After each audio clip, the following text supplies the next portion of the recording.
How does someone end up taking the most priceless treasure that they can have in this life, our faith, and end up squandering it and losing it? It doesn't happen overnight. You don't just lose your iman. It's a process. And that process has been described in these timeless words. Bala, of course you used to be with us. وَلَكِنَّكُمْ فَتَنْتُمْ أَنفُسَكُمْ. However, you put yourselves, I'll do a rough translation first and I'll explain. Number one, you put yourselves in fitna. You put yourselves in trial. You kept putting yourselves in situations where your faith gets tested. Try to understand what that means. You kept putting yourself in environments where you knew it was bad for you, but you said, no, I can handle it. I got this. You kept surrounding yourselves with friends that would do bad things, say bad things, see bad things, go to bad places, but you said, I'm not like them, I'm just trying to help them. And you kept going back into those environments. You kept getting into gatherings and places and situations. You kept putting yourselves in those places, assuming that it will not have any effect on you. It'll affect everyone else, but it won't affect you. Somebody who smells, stands next to a smoker for the first time is coughing and their eyes are burning. But if they start smoking themselves a year later, that just becomes their oxygen. They can't even breathe normally without smoking. It changes them altogether. What was the second problem? The second problem was وَتَرَبَّصْتُمْ. You kept procrastinating. Now what does that mean? That means you realized it's bad, and you also realized in your own conscience, I should change, but you told yourself, I'll change pretty soon, inshallah. Just this one more month I'm doing this, just this one more weekend, just this one or two more party, just one or two more drinks. That you keep telling yourself just a little bit more, and then people tell, my favorite one, Ramadan is right around the corner. It's just 10 more months, 11 more months, Once Ramadan comes, man, I'll be totally different. And I plan to go to Hajj. Once I go to Hajj, you watch, I'm going to be a different person. But until then, just make dua for me. What is the effect of tarabbus, of holding off and holding off and holding off? Actually, you assume that you can put the brakes on at any time. The truth of it is, that's not the case. The longer you stay, the more addicted you become, and the more impossible you feel, it's impossible for you to get out of it. And when that happens, a guilt sets in. Nobody likes to feel guilty. And then shaitan comes and says, why do you feel guilty? You don't have to feel guilty. The only thing that's making you feel guilty is this Islam thing.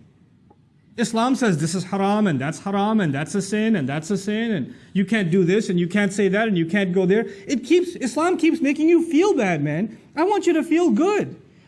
How true is Islam anyway? And now the thoughts start running in this person's mind, a man or a woman. Why am I even following Islam? It seems like it just wants me not to be happy. I just want to live my life, man. I just want to be free. I just want to be able to do what I want. I just want to be able to hang out with my friends. I'm not so sure about the Quran anyway. How do we even know there is a God? How do we even know? What's this hadith business? I mean, how do we even know it's authentic? And so you have this young man or woman, this Zainab, this Ali, this Fatima, this Abdullah, this Kareem, these beautiful names, and now they're starting to ask questions about, I'm not so sure about this Islam. I don't know. I have doubts. I have serious doubts. And these are not PhDs in philosophy, nor do they have exhaustive education in Islamic history where they studied it and they started developing doubts. No. They were in a bad environment. They didn't change themselves. That is the process. I've talked to hundreds of these people that literally live this ayah.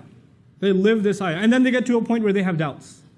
But their doubts have nothing to do with logic or reason. As a matter of fact, when you answer one doubt, they go to the next doubt. When you answer that one, they go to the next one. When you answer that one, you go to the next one. Then you say, hold on a second.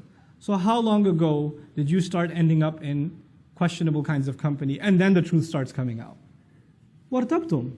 The very next words are, you fell into doubt. You started doubting. You know what doubt will do? It'll let you off the hook. You'll be able to say to yourself, well, it's not really absolutely the truth anyway, so I shouldn't feel bad that I don't follow it. I shouldn't feel bad. And now once those doubts settle in, then two things are taken away from you. The desire for Jannah is taken away. The desire for making Allah happy is taken away. The afterlife is nothing to you. The afterlife means nothing. If somebody even brings up heaven and hell, it's a joke to you. Well, if you take away heaven and hell, If you take away the motivation to end up in the reward of Allah, or get away from the punishment of Allah on Judgment Day, well, the only motivation you're going to have left are things that are left in this world, isn't it? And this life will be money, it'll be fame, it'll be leisure, it'll be pleasure, it'll be material things. That's all you ever think about, that's all you ever care about, that's all you ever want to know about, that's the only thing that ever interests you, that's the only thing you make efforts towards, because you think all of these things are going to bring you happiness. They'll bring you contentment. So the next words are, وَغَرَّتْكُمُ الْأَمَانِيُّ. False hopes deceived you.